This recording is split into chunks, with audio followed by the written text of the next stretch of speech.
Hi, this video will demonstrate how to combine functions, and in this case we're going to actually sum two functions. Alright, our definition is that f plus g of x is equal to f of x plus g of x. You have to be given an f of x and a g of x in order to complete these. So in this particular case, I've been given f of x equals x squared minus 1 and g of x equals x squared plus 1.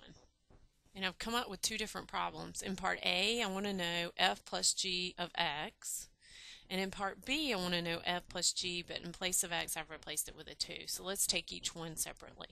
So first of all right, I want to know f plus g of x. Okay?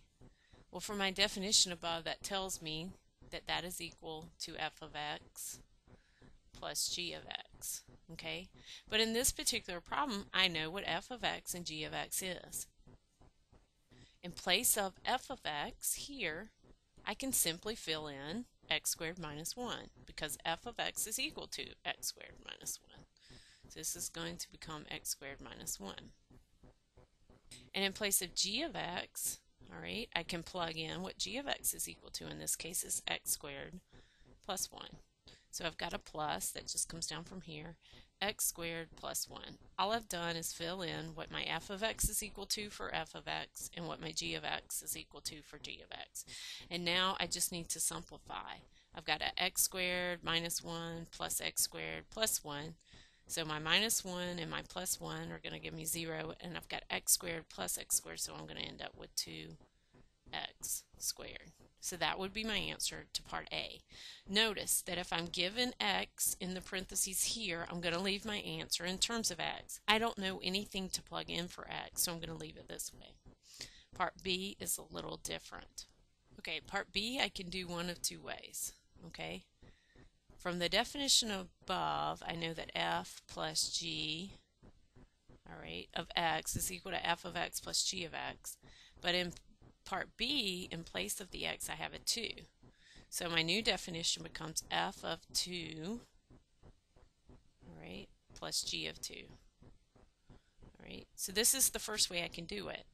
What this says, in place of f of x, or in place of my f here, I'm going to go to my f function, which is here, and wherever I have an x, I'm going to fill in a 2. So this would become 2 squared minus 1, or in other words, 4 minus 1, which is 3. All right, so in place of f of 2, I'm going to go to my f function and evaluate it where x equals 2. So this becomes 2 squared minus 1, which is equal to 3. I'm going to do the same thing for g of 2. I'm going to go to my g function. Wherever I have an x, I'm going to plug in a 2. So g of 2, all right, is going to become 2 squared plus 1, or 5, because 2 squared is 4, plus 1 is 5. So I get 3 plus 5, so that's going to be equal to 8. That's the easiest way to do this. Alternatively, I could calculate what f plus g of x is for this, okay? Not f plus g of 2, but f plus g of x, which I've already done in part A, and ended up with 2x squared. Once I calculate it in terms of x, I can then plug my 2 in for my x. So I could have just come here, especially since I've already calculated it, and ended up with 2 times 2 squared. All right, 2 squared is 4 times 2 is 8. So I would have ended up with 8. So the two different methods are, the first one is to go to each individual function as defined in the problem and plug in your value. In this case it was 2. Okay, for f of x and 2 for g of x. The other way to do it is to calculate what f plus g of x is, okay, as I've done here in part A. And when I end up with that function, which I did, 2x squared, plug in my value for x, which in this case is 2, for x. So I get 2 squared, which is equal to 8. And that is how we sum two functions.